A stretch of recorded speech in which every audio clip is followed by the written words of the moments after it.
வணக்கம் என் இனிய தமிழ் மக்களே.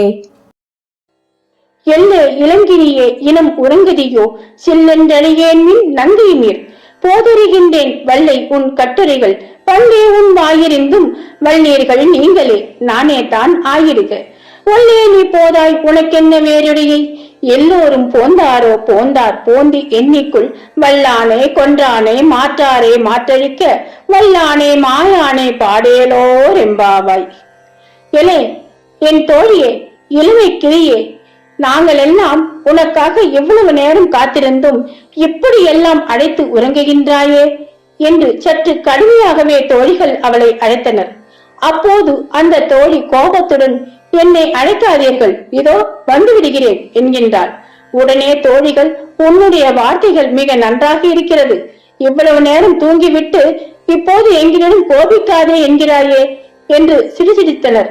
அப்போது அவள், சரி சரி, எனக்கு பேச தெரியவில்லை, நீங்களே பேச்சில் திறமைசாலியாக இருங்கள், நான் ஏமாற்றுக்காரியாகவே இருந்துவிட்டு போகிறேன் என்கின்றாள். அடியே, நாங்கள் எல்லாம் முன்னமே எழுந்து வர வேண்டும், உனக்காக காத்திருக்க வேண்டும், அப்படி என்ன எங்களிடம் இல்லாத சிறப்பு உனக்கு இருக்கிறது என்று கடிந்து கொள்கிறார்கள். அவளும் சண்டைக்காரி, பேச்சை விட மறுக்கிறாள். என்னவோ நான் மட்டும் எழாதது போல் பேசுகிறீர்களே, எல்லோரும் வந்துவிட்டீர்களா என்கின்றார். தோழிகள் அவரிடம், நீயே வெளியே வந்து இங்கிருப்பவரை எண்ணிப்பார், வலிமை பொருந்திய குவாலியாபீடம் என்னும் யானையை அடித்தவனும் எதிரிகளை வேட்டையாடும் திறம் கொண்டவனுமான மாயக்கண்ணனை வணங்கி மகிழ உடனே வருவாய் என்கிறார்கள்.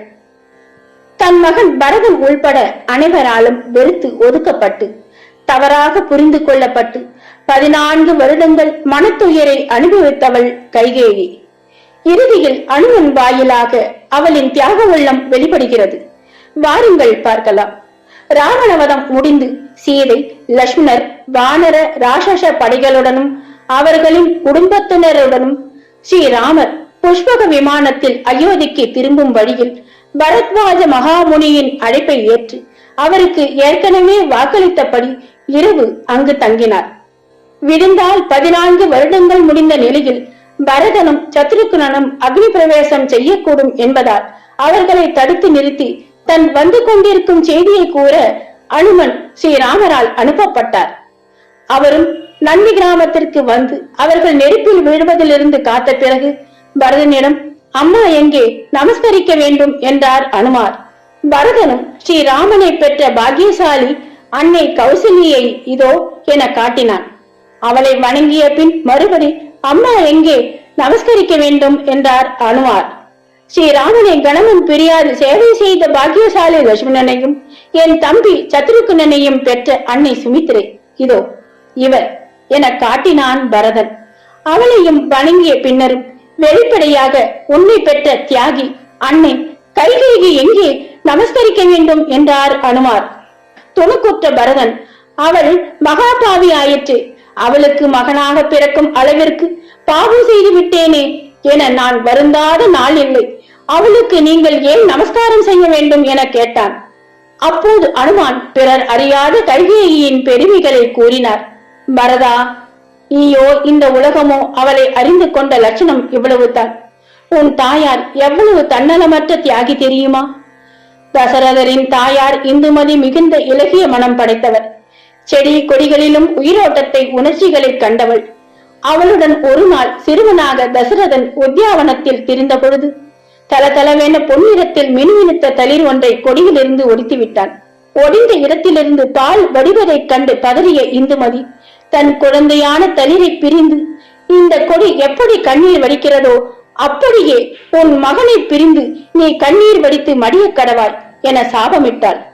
பின்னர் இளைஞனாக தசரதன் வேட்டைக்கு சென்ற இடத்தில் ரிஷிகுமாரரான சிறுவனன் குடுவையில் தன் தாய் தந்தையின் தாகம் தீர்க்க தண்ணீர் மெல்ல அதை யானை என்று எண்ணி தண்ணீர் குடிப்பதாக கருதி சப்தவேதி என்னும் அஸ்திரத்தினால் அவனை கொன்றதனால் உயிர் நீங்கும் முன் புத்திர சோகத்தினால் உயிர் நீக்க கடவாய் என்று அவனது கண்ணிழந்த தாய் தந்தையரால் தசரதர் சபிக்கப்பட்டார்.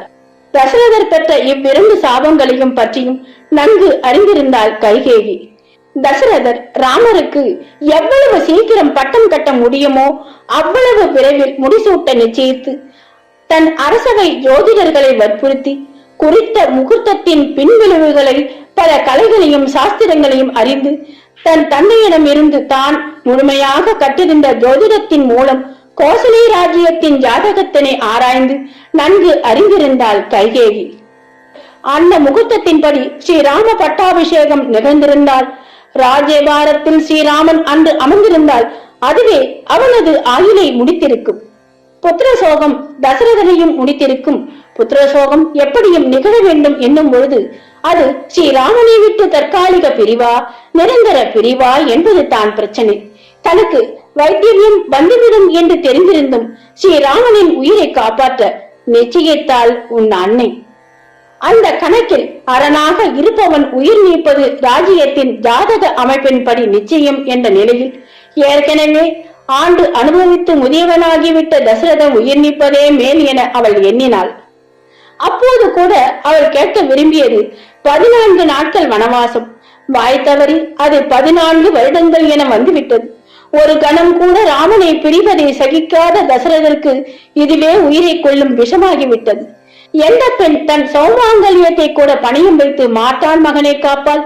ஸ்ரீராமனிடம் கைகேயி கொண்ட பிரியம் அத்தகையது.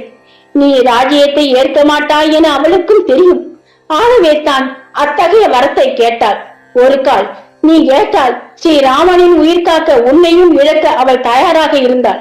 அவள் மகா தியாகி. அவளால் தான் எங்கோ வனத்தில் கிடந்த எங்களுக்கெல்லாம் ஸ்ரீராமனின் தரிசனம் கிட்டியது. கரத்ரோஷன் முதலாக ராவணன் வரை பல ராட்சசர்களின் வதமும் நிகழ்ந்தது. அந்த புனிதவதியைத்தான் நாம் அனைவரும் வணங்க வேண்டும் என்றார் அனுமான். பரதன் முதலானவர்களுக்கு அப்போதுதான் கைகேயியின் உண்மை உருவம் புரிந்தது. ராமஜெயம் ஸ்ரீராமஜெயம் நம்பினவர்க்கு ஏது பயம், ராமஜெயம் ஸ்ரீராமஜெயம் நம்பினவர்க்கு ஏது பயம், ராமஜெயம் ஸ்ரீராமஜெயம் நம்பினவர்க்கு ஏது பயம், ராம் ராம் ராம் ராம் ராம் ராம் ராம் ராம்.